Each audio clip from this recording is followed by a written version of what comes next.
Praise the Lord. Adúpẹ́ lọ́wọ́ Ọlọ́run ẹni tó dá ìmẹ́mi àti ẹ̀yin sí láti rí ọjọ́ ńlá bí irú èyí, Sunday kejì nínú oṣù kẹjọ, Sunday tó jẹ́ wípé a lè pè bó olóyìnbó ti sọ pé wà historic, tó jẹ́ Sunday tí a kọ́kọ́ sí ìjọ Ọlọ́run sílẹ̀ láti ìgbà tí a ti tilẹ̀kùn mọ́ ìjọ pé ìjọ kò gbọdọ̀ sí. Ó jẹ́ Sunday aláyọ̀, ó sì jẹ́ Sunday tó sọ̀rọ̀ àṣẹ sínú ayé ẹ tí ìgbé ayé rẹ yóò dẹ̀ gba ìyípadà. Ògo ni fún orúkọ Olúwa. Adúpẹ́ lọ́wọ́ gbogbo ẹ̀yin tẹ́ ń kàn sí wa lórí ímeèlì wa nípa ẹ̀bì àdúrà, nípa ìbéèrè àti nípa ìgbaninímọ̀ràn. Mo wí lórúkọ Jésù, Ọlọ́run ayọ̀ yóò máa bá yín pàdé lọ́nà ìyanu. Kí a tó lọ sínú ọ̀rọ̀ Ọlọ́run lónìí, ọjọ́ òní jẹ́ ọjọ́ ọpẹ́, torí pé èmi àti ìwà wà láyé a wà láàyè. Ìjìjà kò gbé wa lọ, ó yẹ ká dúpẹ́. Ó jẹ́ ọjọ́ tá à ń yọ̀ sí Olúwa. Ẹ jẹ́ ká gbàdúrà ní orúkọ Jésù, ní agbára ẹ̀jẹ̀ Jésù. Ayérayé agbẹ́yìnga lọ́jọ́ òní, a fi ọpẹ́ fún yín, a fi ìyìn fún yín, torí pé ẹ jẹ́ Ọlọ́run fún wa. Olúwa gba ọpẹ́ wa. Ǹjẹ́ ní báyìí gbogbo ẹ̀ṣẹ̀ tó lè dènà àdúrà, Olúwa dáríjì. Olúwa fi ẹ̀jẹ̀ rẹ̀ fọ̀ wá mọ́. Mo wá ń béèrè ohun kan lónìí fún gbogbo olùgbọ́ mi lórílẹ̀‐èdè àgbáyé. Mo ń béèrè ohun kan lónìí fún èmi gan pẹ̀lú àti ìdílé mi. Mo ń béèrè ohun kan lónìí fún ìjọ Ọlọ́run. Ohun tí mò ń béèrè ni èyí, ohun kan péré ni Olúwa. Ó yá, ẹ mú ipò yín nínú ayé wa. Tí ẹ bá ti mú ipò yín nínú ayé wa, gbogbo àwọn tí wọ́n mú pò tí wọ́n gbága, àga wọn yóò gbiná sọnù. Olúwa, ìṣelọ́ba yín ẹ jẹ́ kó farahàn nínú ayé wa. Bẹ́ẹ̀ ni kó rí.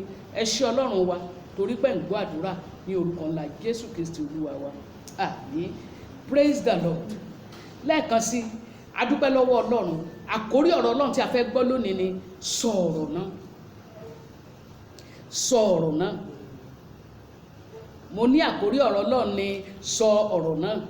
Èyí tí a mú ibi kíkà rẹ̀ jáde láti inú ìwé Matthew, ìwé ìhìnrere ti Matthew, orí 17, ẹsẹ̀ 1 sí 6.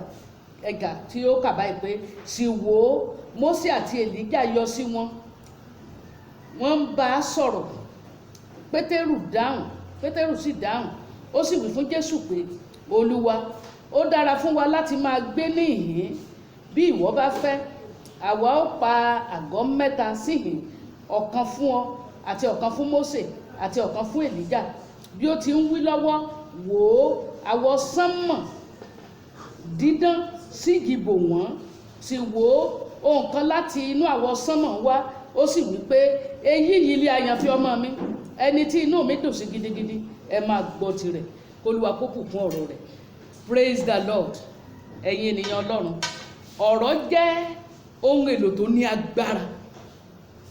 Ohun èlò tó ní agbára tí ènìyàn fi máa ń ṣàlàyé ohun tó ń bẹ lọ́kàn rẹ̀ jáde, bóyá sí ẹlòmíràn tàbí sí Ọlọ́run. Nípa ọ̀rọ̀ la fi máa ń mọ kí ló ń bẹ nínú ènìyàn. Nípa ọ̀rọ̀ la fi máa ń mọ kí ni ènìyàn jẹ́. Ọ̀rọ̀ tó bá ti jáde báyìí, ó máa ń gbé agbára rere àti búburú dání nígbà míì, nínú ayé ẹni tá a sọ sí tàbí nínú ayé ẹni tó sọ. Ohun tí ọ̀rọ̀ jẹ́ lélẹ̀. Láti inú Bíbélì wá, láti ìgbà ìwáṣẹ̀ wá ni àwọn èèyàn ti ń sọ̀rọ̀ tó dẹ̀ ń mú ire jáde. Ni àwọn èèyàn ti ń sọ̀rọ̀ tó dẹ̀ mú ibi jáde. Bákan náà ni wọ́n ń sọ̀rọ̀ náà lónìí. Mo gbàdúrà lórúkọ Jésù ti Násárẹ́tì. Lónìí kì í ṣọ̀la o. Lónìí bí Olúwa ti ń bẹ tẹ́mi ẹ̀ ń bẹ láàyè, tó jẹ́ ìgbà àkọ́kọ́ tí a ṣí ìjọ sílẹ̀ láti ṣe ìjọsìn, tí a ṣí ọmọ Ọlọ́run sílẹ̀ láti péjọpọ̀. Mo wí pé wàá sọ̀rọ̀ àṣẹ sínú ayé rẹ, ìyípadà ńlá yóò sì wọbẹ̀. Èmi gan tó wá sọ̀rọ̀ náà sínú ayé rẹ wípé ìyanu Ọlọ́run yóò ṣẹlẹ̀ nínú ayé rẹ. Praise the Lord. Ìgbà wo ni a lè sọ̀rọ̀? Ìgbà wo ni ènìyàn lè sọ̀rọ̀ táwọn wí? Mọ́mì ṣe bọ́rọ̀ là ń sọ yìí. Kí ló dé sẹ́yìn ò lè irọ́ ìṣerú ọ̀rọ̀ bẹ́ẹ̀ yẹn kọ́ ni mo ń sọ. Mo ń sọ ọ̀rọ̀ tó gbé iná dání. Mo ń sọ ọ̀rọ̀ tó gbé àṣẹ dání. Mo ń sọ ọ̀rọ̀ tó yí ayé po. Mo ń sọ ọ̀rọ̀ tó yí ìpín padà. Ó sọ sínú ayé rẹ. Ní ọ̀pọ̀lọpọ̀ ìgbà, a máa ń sọ irú ọ̀rọ̀ wọ̀nyí nígbà tí ìṣẹ̀lẹ̀ tó ń ṣẹlẹ̀ tí ò fààyè sílẹ̀ fún irú ọ̀rọ̀ náà. Nígbà tí tó ń ṣẹlẹ̀ kò mú ayọ̀ wá. Nígbà tí tó ń ṣẹlẹ̀ tó sọ gbogbo ìrètí nù. Irú ìgbà báyìí òní a máa ń sọ̀rọ̀. Mo gbàdúrà lórúkọ Jésù ti Násárẹ́tì. Ohunkóhun tó wù kó dé Olúwa yóò mú wa làjá, ó ti mú wa là kan já. Àwọn Yorùbá máa ń sọ kínní kan nígbà tá a kéré, wọ́n ní adìẹ báyìí ló ń pìtàn kọ́lé. It is the hen will tell the story of blood flu, the flu tó kọjá, COVID-19 tó kọjá, èmi àti ẹ̀ là ń pìtàn rẹ̀, á dẹ̀ pìtàn rẹ̀, á ṣe rere nínú rẹ̀ ni, ire ló máa mú bá wa, ire ni ó mú bá wa lórúkọ Jésù. Gbọ́ àwọn ọ̀rọ̀ wọ̀nyí tó jáde, ohun àkọ́kọ́ ni pé ẹ wo wòlíì Èlísà nínú ìwé àwọn ọba ọba kejì orí kẹrin, a ò kà wọ́n. Ó sọ̀rọ̀ ìbísí sínú ayé obìnrin Súnémù ni, nígbà tí obìnrin ti darúgbó tí ò lè gbé nǹkan kan ṣe mọ́, tí ìrètí àti bímọ ti kọjá. Ta lẹni tó ń ro ọpin? Onítàlẹ́ni náà tó ń ro omi pin o. Ta ló lè gungi lẹ́yìn ewé igi, lẹ́yìn òkùnkùn biribiri ìmọ́lẹ̀ àtàn. Ó dájú pé tònítọ̀là mi á sì dára. Nígbà tí ìrètí ti pin mọ́ obìnrin yìí, wòlíì Èlísà sọ̀rọ̀ ìbísí sínú ayé rẹ̀, ó dẹ̀ rí bẹ́ẹ̀. Bákan náà lèmi náà sọ̀rọ̀ nípasẹ̀ Ọlọ́run àti májẹ̀mú ìpè mi. Mo lo orúkọ Jésù pé ìwọ tó wà nípò eléyìí tí ayé ti ń fi ọ́ ṣẹlẹ́yà, ó yá gba agbára ìbísí. Bẹ́ẹ̀ ni kó rí, níwòyí àmọ́dún wàá gbé ọmọ rẹ dání. Ẹ jẹ́ ká tún wo ohun tó ṣẹlẹ̀. Ẹ rí pé nígbà tí ìṣẹ̀lẹ̀ ńlá ṣẹlẹ̀ tí ọmọbìnrin yìí kú, obìnrin náà tún sọ̀rọ̀ àṣẹ sínú ayé ẹ̀. Ọmọ ti kú, ó tẹ̀ sílẹ̀, kò sọ fọ́kọ, kò sọ fún yàn. Ó ń lọ rí wòlíì pé ọmọ tó gbàdúrà fún mi ìjọsí ti gbẹ́mìí mi. Wòlíì bi léèrè pé ṣé ó dára fún ọ bí? Ó ní bẹ́ẹ̀ ni, ó dára fún mi. Is it well with you?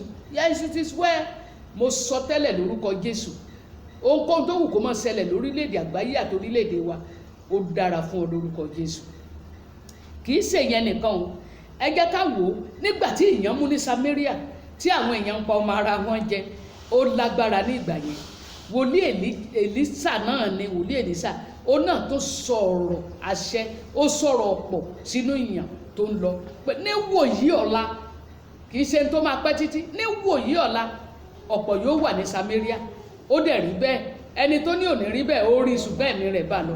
Mo wí lórúkọ Jésù ti Násárẹ́tì, ohunkóhun tó wù kó jẹ́ ipa tí COVID ti ní lórí ayé orílẹ̀-èdè gbogbo, lórí Nàìjíríà, lórí àyíká rẹ, Olúwa yóò pàṣẹ ọ̀pọ̀ sínú ayé rẹ. Bẹ́ẹ̀ ni yóò sì rí lórúkọ Jésù.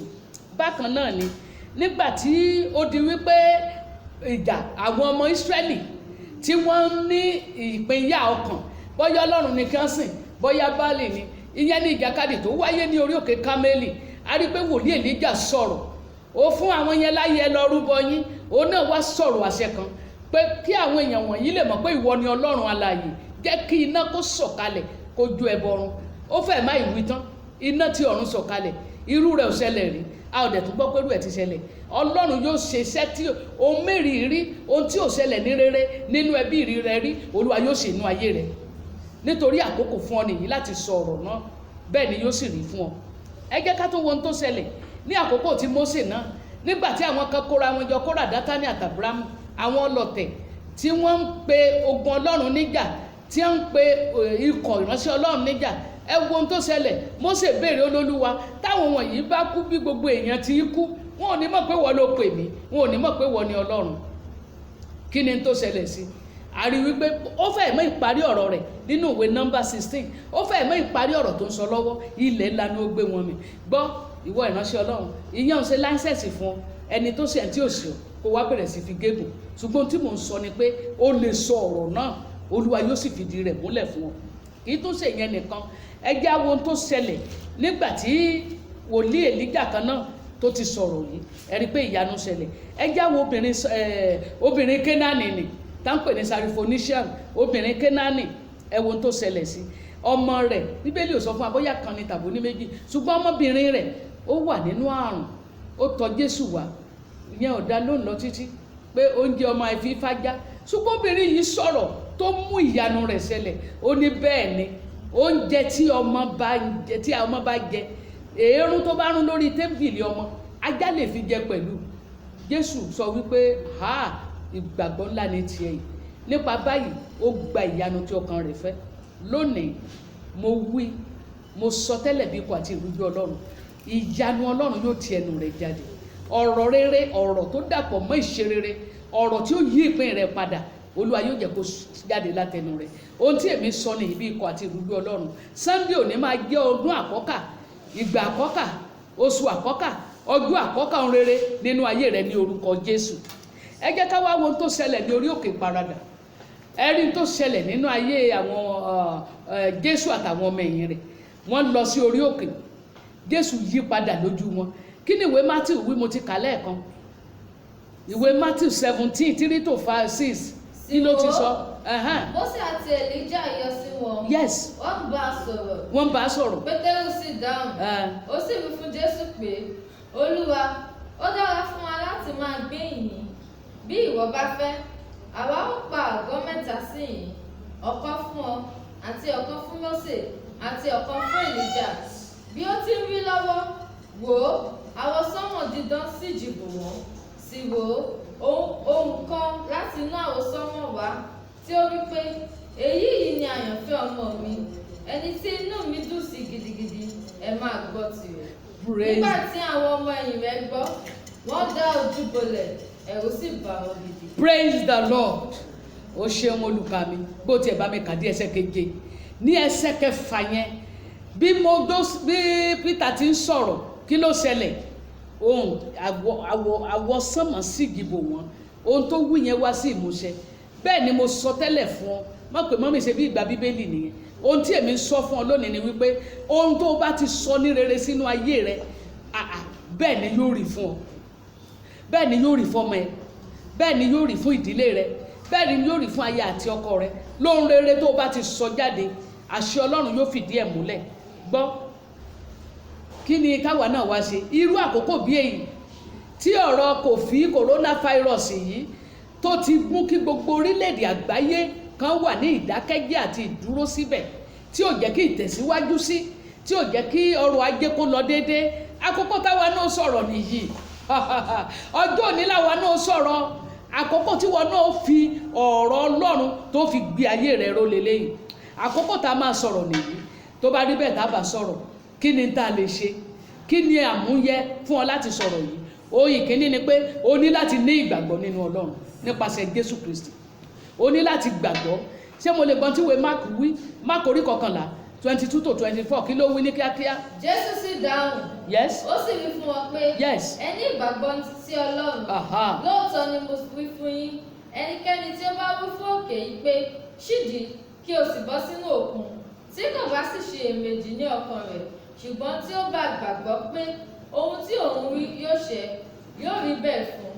Nítorí náà mo wí fún yín, ohunkóhun tí ẹ̀yin bá tọrọ nígbà tí ẹ bá ń gbàdúrà, ẹ gbàgbọ́ pé ẹ ti rí wọn gbà náà, yóò sì rí bẹ́ẹ̀ fún yín. Praise the Lord. Ohun tó ní láti ṣe nìyẹn o. Ó gbàgbọ́ nínú ohun tó sọ yẹn. Gbàgbọ́ nínú ẹ̀, nípa báyìí ló fi lè rí ìdáhùn sí ọ̀rọ̀ rẹ̀. Ohun kejì, o ní láti mọ ohun tó fẹ́ béèrè. Kì í ṣe àkókò téèyàn fà á lọ rè gbégbá àwo ìkòkò bàbá sátú. No, ó béèrè kí ló fẹ́ kẹ́mi kó ṣe fún ọ. Ìránṣẹ́ ìgbani dáhùn, mo fẹ́ kí èmi kó ríran. Ohun kan pàtàkì, ó yẹ kó mọ lórí ogun ayé rẹ, o ló máa bá Ọlọ́run sọ, ìyanu yóò sì ṣẹlẹ̀. Tó o bá ti ṣe bí wọ́n ti wí, tó o sábó lóògùn tí ì sà, ó ṣeé ṣe kó mọ̀ rí bí ó ti máa rí o. O ní láti ní ohun kan tó béèrè. Ohun kẹta, o ní láti jẹ́ ẹni tó ń dáríjì ni, kí àdúrà rẹ má bàa ní dènà. Tó o bá dáríjì èèyàn, ìwọ náà lè rí dáríjì Ọlọ́run gbà o. Ẹni tí ò bá dẹ̀ rí dáríjì gbà, àánú á jìnnà sí. O ní láti jẹ́ ẹni tó ń dáríjì ni. Ohun ìkẹrin, o gbọ́dọ̀ jẹ́ ẹni tó ń ṣiyèméjì. Oníyèméjì ò lè rí ohunkóhun gbà níwájú Ọlọ́run. Tó bá wòwe Jákọ́bù orí kìíní ẹsẹ̀ kẹjọ, a ò ká ìwọ gan lọ kà fúnra rẹ̀ lé. Oníyèméjì dàbí ewé ojú omi tí ìjì ń gbá káàkiri. O ní láti gbàgbọ́ pé n tó wí yẹn bẹ́ẹ̀ ni yóò rí. Ní àkótán, kí ni tó wá fẹ́ kù tó fẹ́ ṣe? Èmi ẹ náà yóò sọ̀rọ̀ báyìí. A sọ̀rọ̀ rere sínú ayé wa. Olúwa ti fún wa láàyè ní Psalm 81:10. Ó sọ nǹkan kan fún wa ń bẹ̀ pé kó fọhùn, kó sọ̀rọ̀. Kí ló ti wí?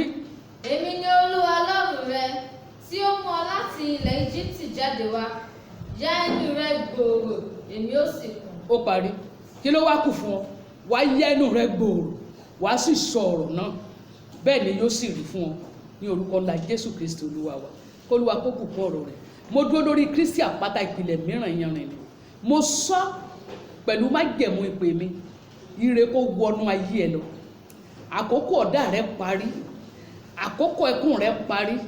Ìyá bàbá má sọkún mọ́. Ibi tí ayé ti rò ọ́ pin tó fún ọ ní àsundẹ̀kùn omijé, mo wí lónìí wípé a nu omijé rẹ nù. Ó yá gba ayọ̀ rẹ. Éfrátà, èyí tó túmọ̀ sí pé ìwọ inú sí, ìwọ inú tó ti ṣe, mo pa láṣẹ lórúkọ Jésù, ó yá máa sí. Lórúkọ Jésù, agbára tó lànà lórí òkun, gbogbo ọ̀nà tó ti dí, k'Olúwa kó máa là fún ọ. Ire kó wọnú ayé rẹ wá. Bẹ́ẹ̀ ni kó rí. Ìwọ yìí ló kọ́kọ́ jẹ́rìí ní orúkọ Jésù Kristi Olúwa wa. See you next Sunday. God bless you.